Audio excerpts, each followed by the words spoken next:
Afternoon, guys. Welcome to my presentation on this science subject. I'm gonna demonstrate to you the phases of matter. But first, what is phases of matter? Phases of matter are composed of five matters: solid, liquid, gas, plasma, and Bose-Einstein condensate, or BEC. So guys, let's start our presentation.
So guys, this is an example of phases of matter.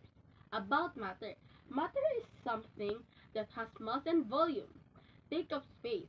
Matter can be found in several phases or states. The three most common phases of matter on Earth are solid, liquid, and gases. So guys, this is an particles of an atom. And so as you can see on this illustration board, this is a solid particle. As you can see on this illustration board, solid have a fixed shape and volume. As solid particles are packed closely together, there is not much space between the particles, and there is a little particle movement. A solid is not easily compressed. As you can see, molecules are tightly packed. And next is liquid. As you can see, molecules are loosely. Liquids have a fixed volume but take the shape of the container in which they fit. There is not much space between them. The particles, but they can slide past each other, flow easily. A liquid is not easily compressed. Next is gas. Gas molecules are freely moving.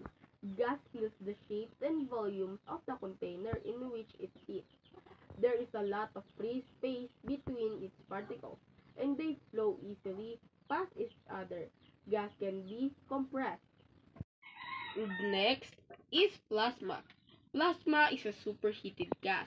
A plasma, a state of matter in which an ionized substance is super hot. Our last is BEC, or Bose-Einstein condensate, is a supercooled solid, or absolute zero Kelvin. Is a unique substance or matter in which its particles are supercooled. I hope you understand the phases of matter. Thank you.